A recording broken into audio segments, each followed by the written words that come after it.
Šepetis has always raised questions. People hear my name and they say, who are you? And I answer, I'm Lithuanian. So it's always been a part of my identity.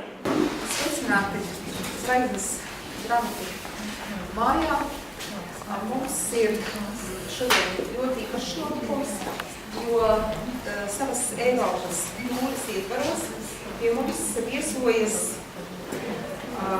autore Rūta Šepetis. Šis romāns Starp pelēkiem toņiem ir viņas debijas romāns, bet jau ir tulkots 24 valodās un izdots 30 valstīs. Jo stāsts ir par 15-gadīgu meiteni Līvu un viņas brālīti un māti, kuri tiek izsūtīti uz Sibīriju. Arī tēvs, protams, šis no ģimenes ir spiests doties šajā Golgātas ceļā. Mums šodien arī ir pagodinājusi Kerijas Pirmā Raita ASV Vēstniecības preses un kultūras attašē vietienes. Latvian. My name is Kerijas Pirmā Raita. I'm the cultural attaché at the United States Embassy. It is my great pleasure to be here and to meet Rūta in person.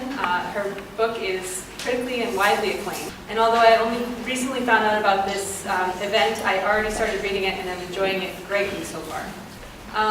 Although Rūta is Lithuanian-American, I recognize that Latvia and Lithuania have a deep and rich shared history.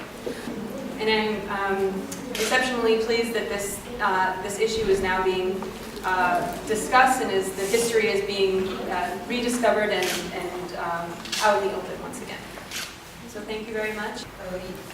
Jūs pēc profesijas esat finansists. Kas bija tas impulss ķerties pie tik nopietnas tēmas tieši grāmatas formā? Correct. My background is in international finance, which is so far from literature. But I have this name, Rūta Šepetis, and I live in the United States, and in the US it's such a difficult name, and people are constantly saying, what are you? And my answer is, I'm Lithuanian. But what does that mean, I'm Lithuanian? For me, my grandfather was an officer in the Lithuanian military, and my father and my grandparents fled from Lithuania in 1940. And they came to the United States in 1949 after living for 9 years in a refugee camp in Germany. And they also explained that my grandfather's brother was deported to Siberia, and many of our other relatives were deported to Siberia. And I didn't know this story, and this was part of my family's story, and I didn't know this. And it occurred to me that stories of Stalin and the Soviet occupation, they're rarely discussed. And as a result, the people who experienced the occupation and Siberia, they're sort of nameless and faceless. So I was inspired not only to tell my family story, but to give voice to the people from Lithuania, Latvia, and Estonia who had experienced this, but whose voices had been extinguished. So I'm getting up at 5:30 in the morning, and I write from 6 until 8:30, and then I go to work, and then I work from 9 till about 6, and then I rush home to make dinner for my husband and take care of the meals and the laundry and the cleaning the house. And it's that cycle, but I feel lucky to do it. But now I'm at a crossroads where my publisher has asked for more books, and I really want to write them. But it's scary, but yet it's exciting. And because I'm frightened, I know that I'm on the right path. Because when you're scared, you know that you're growing, and that there's going to be some sort of learning. Es kā lasītāja vienkārši, kas arī šo grāmatu ir lasījusi, varu teikt, ka man savukārt pārsteidza arī it kā teksta asketisms.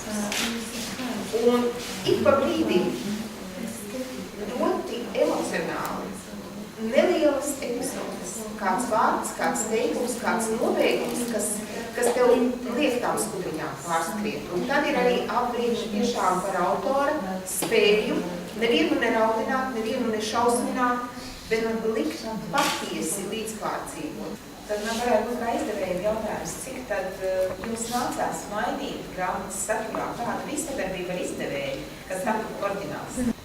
From the first draft, I had to revise 8 times before my agent would even present it to publishers, because it was so sad, and they thought, who will buy this book of death and sadness? And so then once we shopped it to publishers and Penguin decided to take a chance on the book, I revised another 8 times for my editor, so 16 revisions. Un paldies autorei, ka viņi mums arī uzdāvina šīs, neteiksim laimīgās, bet beigas, kuras dod cerību, ja? Jo līdz ar to grāmata ir lasītājiem draudzīgāka. Okay. And I'll meet with, I'll do a bunch of school visits there, and meet with students. And I know that this is a tragic and difficult story, but I hope that through studying these tragic stories, that we can learn from them, and that's how we create hope for a more just future. And our future is with the young kids, and that's why I'm so passionate about going into schools and talking to young people about this. Cik lielā metienā Amerikā iznāk šī grāmata? I don't know. With my publisher, it's sort of secret. I get a statement twice a year, and then I see how many, it's sold. So I don't know yet, but the first week it was released, it debuted on the New York Times bestseller list. I don't know but it debuted on the New York Times bestseller list, and now it's in its 3rd printing. So I think we're doing okay. But in some other countries, I do know, like for example, Italy was the first country to buy the book outside of the United States. The Italians fell in love with this story of the Baltics. And when I went, to Italy, the Italians are so warm, and they were just saying, they kept saying, beautiful Baltics, and they just kept saying that. And the book was also a bestseller there, and I know it's sold 50,000 copies so far in Italy. And in Portugal, it's also a bestseller. And the Portuguese are very proud to tell me that they were one of the first countries to recognize the independence of the Baltic countries, and they invited me to the embassy there, and they're so supportive. And I know that you're here and you live in Latvia every day, and it's part of your life, but please know that the world, they look to you and to your history and the fortitude, and it's inspiring to them. Oh, it's very nice. It was nice meeting you, and did you think you could stay with me? I wish I could.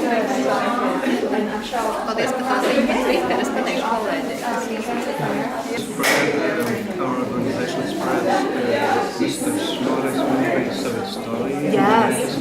But you don't often have American authors that visit, is that right?